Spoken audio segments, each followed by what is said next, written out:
അഹങ്കാരത്തിന് കയ്യും കാലും വയ്ക്കുക, പിന്നെ അതിന് പെണ്ണെന്ന് പേരിടുക. സിനിമാ ഡയലോഗാണെന്ന് കരുതി തള്ളിക്കളയണ്ട കേട്ടോ. പറഞ്ഞു വന്നത് നടി ലക്ഷ്മി മേനോനെ കുറിച്ചാണ്. പുള്ളിക്കാരത്തിയെ വിനയനാണ് സിനിമയിലേക്ക് കൊണ്ടുവന്നത്. കൊച്ചിൻ സ്വദേശിയാണെങ്കിൽ പോലും ഇവരുടെ മാതാപിതാക്കൾ ദുബായിൽ സെറ്റിൽഡാണ്. ഭരതനാട്യത്തിൽ MA ഒക്കെ എടുത്തിട്ടുണ്ടെന്ന് പറഞ്ഞിട്ട് എന്ത് കാര്യം? തലയ്ക്ക് വിവരമില്ലെങ്കിൽ പറഞ്ഞിട്ട് ഒരു കാര്യമില്ല. ഇപ്പോഴത്തെ പോലെ അതോ ഗതിയായി പോകും. കുങ്കി, അതുപോലെ തന്നെ സുന്ദരപാണ്ഡ്യപുരം, ഒരുപാട് സിനിമകൾ തമിഴിൽ അഭിനയിച്ചു. ഇവരുടെ ഒരു പീക്കിൽ നിന്നൊരു സമയമുണ്ടായിരുന്നു. വളരെ പക്വമായിട്ട് ഇവർ സംസാരിക്കുന്നത്. എന്തൊരു പക്വത! പക്ഷേ ഈ പക്വത ജീവിതത്തിൽ കൊണ്ടുവരാൻ ഇവർക്ക് സാധിച്ചില്ല. ഇപ്പോൾ 2020 ശേഷം ഇവർക്ക് അധികം സിനിമ ഇല്ലെന്ന് തന്നെ പറയാം. അതുകൊണ്ടാണോ എന്തോ എന്നറിയത്തില്ല. ഇപ്പോൾ കൊച്ചിയിലെ ഒരു ബാറിൽ വിവാദപരമായിട്ടുള്ളൊരു സംഭവം നടന്നിരിക്കുകയാണ്. ബാറിൽ നിന്ന് കള്ള് കുടിച്ച് ഇവരും ഇവരുടെ കുറച്ച് സംഘവും കൂടെ ചേർന്ന് റോഡിലൊരു യുവാവുമായിട്ട് വാക്തർക്കത്തിലായി. യുവാവിനെ ഇവർ തട്ടിക്കൊണ്ടുപോകുന്നു.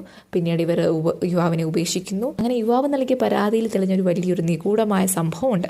അതായത് ഈ യുവതിക്കൊപ്പം ഉണ്ടായിരുന്ന, ലക്ഷ്മി മേനോനൊപ്പം ഉണ്ടായിരുന്ന ഒരു യുവതി, സോന എന്ന് പറഞ്ഞ യുവതിയും മറ്റ് 2 ആണുങ്ങളും, ഇവർ 2 പേരും വളരെ ക്രിമിനൽ പശ്ചാത്തലമുള്ളവരാണ്. ഒരു സ്വർണ്ണക്കടത്ത് വ്യാപാരിയിൽ നിന്ന് ഉൾപ്പെടെ സ്വർണം തട്ടിയെടുത്ത കേസിൽ നിരവധി കേസുകളിൽ, ഒരു കേസിലല്ല നിരവധി കേസുകളിൽ പ്രതിയായിട്ടുള്ള ഇവരുമായിട്ട് ഈ നടിക്ക് എങ്ങനെ ചങ്ങാത്തമുണ്ട്? എന്തായാലും നടി മുൻകൂർ ജാമ്യത്തിന് വേണ്ടി ഹൈക്കോടതിയിൽ അപേക്ഷ നൽകിയിരിക്കുകയാണ്.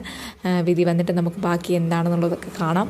എന്ത് തന്നെയായാലും ഇപ്പോൾ ഈ കാണുന്നതൊക്കെ നടി റോഡിൽ കാട്ടിക്കൂട്ടിയ, പാതിരാത്രിക്ക് കാട്ടിക്കൂട്ടിയ സംഭവ രംഗങ്ങളാണ്.